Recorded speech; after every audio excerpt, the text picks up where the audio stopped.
नमस्कार, श्री स्वामी समर्थ सर्वांना. सर्वांचं आपल्या हौस की स्वाती या चॅनलवरती मनापासून स्वागत आहे. तुळशीला आता पावसामुळं थोडं थोडं का होईना पण पाणी पावसाचं मिळतंय. पण म्हणलं आता तुळशीला दिवा लावलाय तर पाणी थोडं घालून घ्यावं, कारण रोज थोडं का होईना तुळशीला पाणी घातल्याशिवाय तुळस टवटवीत राहत नाही.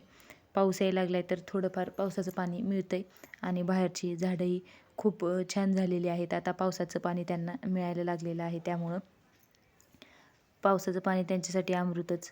अजून देवपूजा करायची. आता म्हणलं तुम्हाला गोकर्णाला किती छान फुलं आलेत, खूप छान फुलं यायला लागलीत गोकर्णाला, ते दाखवावी. चला तुम्हाला दाखवते किती छान फुलं आलेत ते.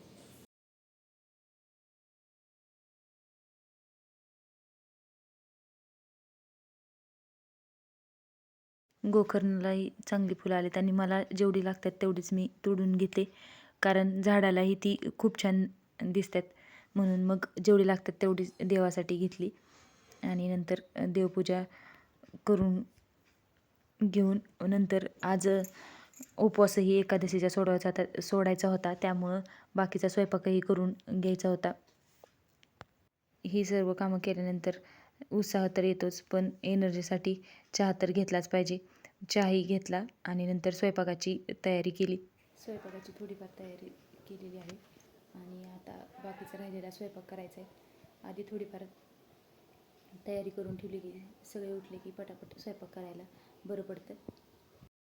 सगळेजण उठायच्या आधी अशी तयारी करून ठेवली ना की मग उठल्यानंतर जास्त गोंधळ होत नाही आणि सर्वांना सर्व काही दिल्यानंतर आपल्यालाही असं वाटतं की स्वयंपाकही पटपट व्हावा. त्यासाठी ही गोष्ट आधी केली म्हणजे उठल्यानंतर स्वयंपाकही पटकन होतो. कारण स्वयंपाक करत असलं तरी प्रत्येकाला काही ना काही द्यायचं असतं आणि कोणाला काही सापडत नाही तर कोणाचं काहीतरी वेगळं चालू असतं. आणि घरी असल्यावर तर मुलींना तर सारखंच उठल्यापासून काही ना काही पाहिजे असतं किंवा काहीतरी त्यांची भांडणं किंवा काहीतरी चालूच असतं, ते मध्येच अजून असतं. त्यामुळं थोडं तिकडंही लक्ष द्यावं लागतं. आणि आज एकादस सोडायची होती म्हणजे बारस, त्यामुळं जरा म्हणलं सगळ्यांचाच उपवास होता तर काहीतरी अजून करावं. म्हणजे भाजी चपाती असं साधंच जेवण होतं, पण सकाळी सकाळी सर्वांना जेवायचं असल्यामुळं म्हणजे उपवास सोडायचा असल्यामुळे ते सकाळी लवकरच करून घ्यायचं होतं. आणि शाळेला तर तशी सुट्टीच होती, त्यामुळं मुलीही उशिराच निवांत उठल्या होत्या. आणि आज होता त्यांच्या दीदीचा वाढदिवस, त्यामुळं उठल्यानंतर सकाळी त्यांचा तोच गोंधळ चालू होता. तसं उठल्यानंतर भक्तीनेही मदत केली, कारण स्वयंपाक झाल्यानंतर देवाला नैवेद्य दाखवायचा आणि नंतर ताटंही करायची जेवण करण्यासाठी. हे काम तिनं केलं.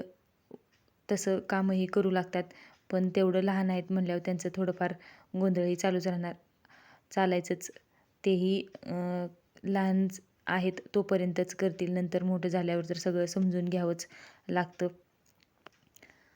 सगळा स्वयंपाक वगैरे करून घेतला, देवाला नैवेद्य वगैरे दाखवून घेतला आणि आम्हीही सर्वांनी जेवण केलं. नंतर राहिलेलं कामही होतं ते तर करावंच लागणार आणि ते पण नंतर केलं.